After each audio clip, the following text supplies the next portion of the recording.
Hello. কি রে, কোথায় ছিলিস? কখন থেকে ফোন করছি?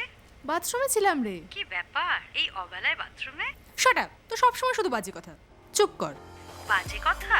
তোর মতো যদি আমি একা থাকতাম, তা তোর বর তো বাইরে থাকে, এর থেকে ভালো কি বা হতে পারে? কাশ আমার লাইফটা তোর মতো হতো। ওহ, তুই কি সব বাজে কথা বলবার জন্য আমাকে ফোন করেছিস? এই শোন না, যার জন্য ফোন করছি সেটাই তো বলা হলো না। বলছি আজকে ইভিনিং এ তুই আমার ফ্ল্যাটে চলে আসবি? আজকে হবে না রে। কেন? আর বলিস না, ওই তোকে বলছিলাম না, আগের কাজের ছেলেটাকে বাদ দিয়েছি। আজকে আমার একটা নতুন কাজের ছেলে আসার কথা আছে। আবার নতুন কাজের ছেলে? দুদিন পর পরই কাজের ছেলে পাল্টাস কেন? আর বলিস না, আজকালকার কাজের ছেলেগুলো না, মানে আজকাল মন মতো কাজের ছেলে পাওয়া ভগবানের দেখা পাওয়ার সমান। এরা কোনো কথাই শোনে না, নিজের ইচ্ছা মতো চলে, তারপরে আর কি হারিয়ে যায়, খুঁজেই পাওয়া যায় না। খুঁজে পাবি কি করে? ওরা তো তোর মধ্যেই হারিয়ে যায়। এই আবার তোর বাজে কথা বলা শুরু হলো। তোর মতো মালকিন পেলে আর কোন ছেলের কাজে মন বসবে বলতো? এই ছেলেটা মনে হয় এসে গেছে, আমি যাই রে, পরে আবার কথা হচ্ছে। ওকে ওকে, চল বাই।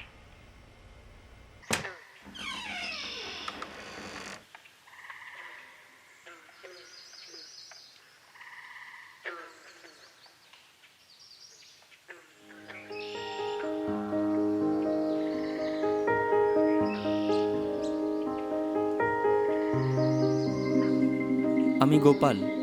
পদ্মামাসি পাঠালো আপনার বাড়ি কাজের জন্য। ও আচ্ছা, এসো এসো, ভেতরে এসো। হুম।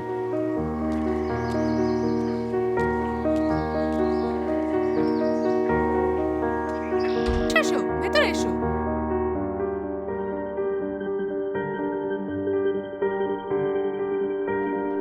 তা তুমি কি কি কাজ পারো? আমি সব পারি দিদিমণি। আমি ঘর পোছা, কাপড় কাচা, বাসন মাজা ঠিক সব। আছে ঠিক আছে, আর বলতে হবে না। ফ্রেশ হয়ে নাও, ওই কোণের দিকে যে ঘরটা আছে ওইটা হুম? তোমার থাকার জন্য, ঠিক আচ্ছা। আছে? যাও।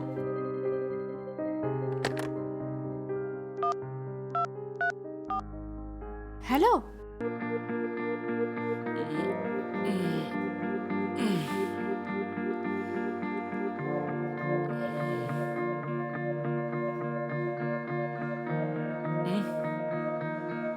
ওরে।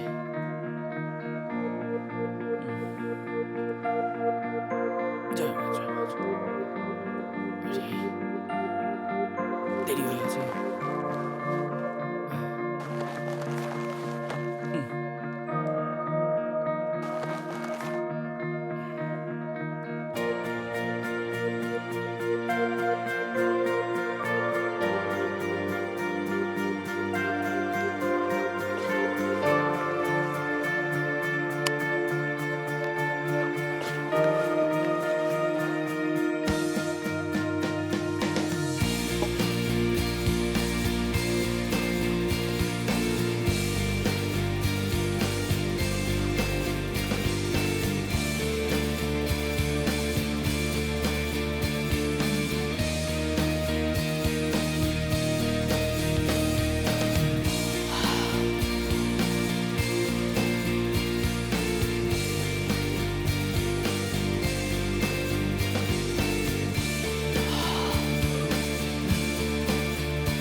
গোপাল, এই গোপাল।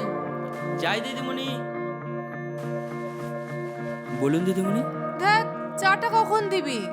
কত দিচ্ছি বেলা দিচ্ছি, হয়ে এক্ষুনি গেল। দিচ্ছি দিদিমণি।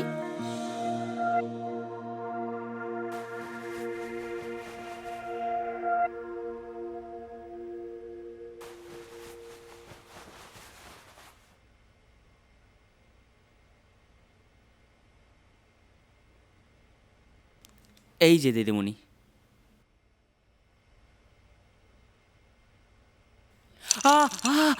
এই সরি সরি, আমি আমি বুঝতে পারিনি। এ বাবা, তুই এক কাজ কর, তুই জামাটা খুলে ফেলে আমি ওষুধ লাগিয়ে দিচ্ছি। না না দিদিমণি, আমি ঘরে গিয়ে ওষুধ লাগিয়ে নিচ্ছি। দেখ, না ওসব বলে হয় না, কিন্তু জামাটা খুলতেই হবে। আচ্ছা শোন না, আমার সামনে লজ্জা কিসের? না না, আমি ঠিক আছে। না না, আমি একদম না, তুই জামাটা খুলে আমি ওষুধটা নিয়ে আসছি। কি যে করলাম আমি। আহ,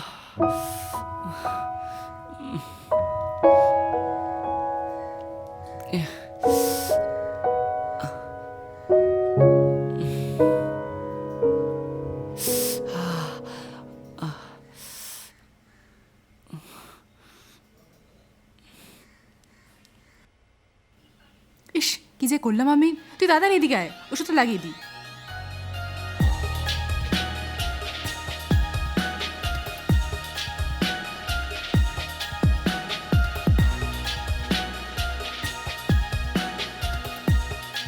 আয় দেখি লাগছে?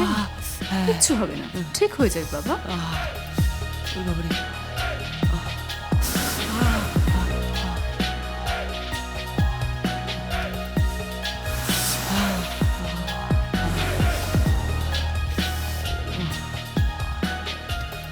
ঠিক আছে দিদিমণি, আমি যাই, অনেক কাজ পড়ে আছে।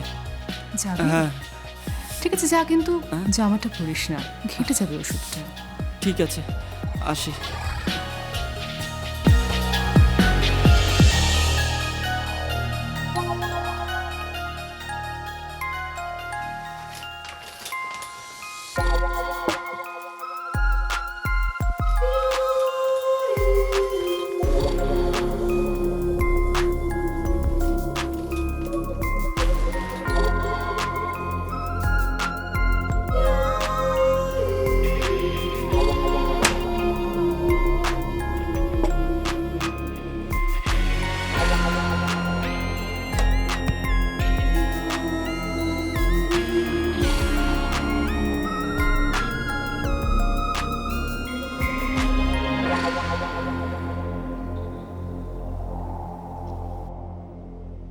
গোপাল, এই গোপাল, হ্যাঁ দিদিমণি।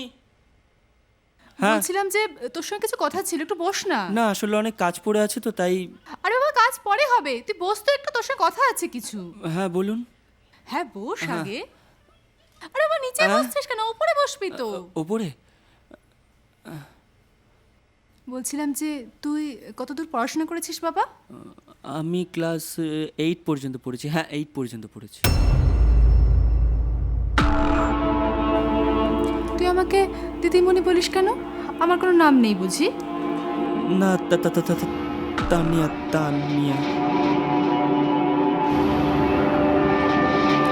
তুই কি আমাকে ভয় না পাচ্ছিস? না না না না, মানে বলছিলাম যে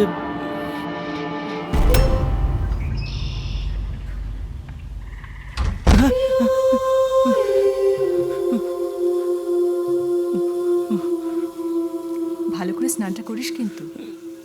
দিদিমণি আমার তো স্নান হয়ে গেছে।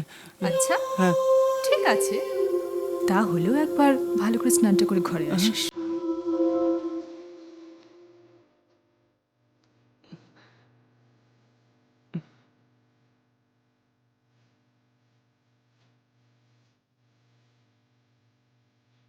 বস। হ্যাঁ? ওখানে নয়, কাছে এসে বস।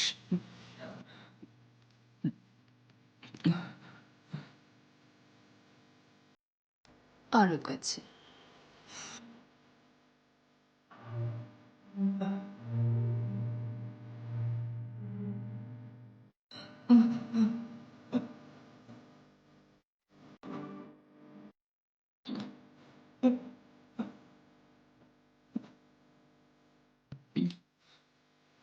পাশে এসে শুয়ে পড়। হ্যাঁ? কি হলো? শুয়ে পড়। হ্যাঁ।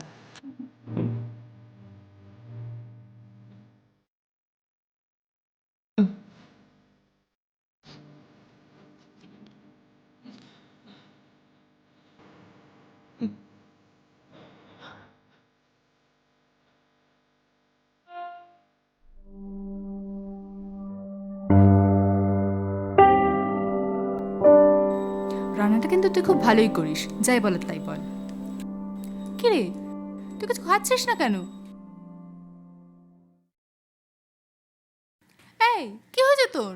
হ্যাঁ না, আসলে আমরা এটা ঠিক করলাম কি, কোনটা? এই সারাদিন যেটা করলাম এটা তো পাপ দিদিমণি। আসলে সবাই জানতে পারলে তো আমাকেই খারাপ ভাববে। আর এইগুলো করার জন্য তো আমি কলকাতায় আসিনি। বাড়িতে অসুস্থ মা আছে, আর আমি টাকা পাঠালেই তার চিকিৎসা হবে। আর আমি তো এরমভাবে মাকে টাকা পাঠাতে পারবো না।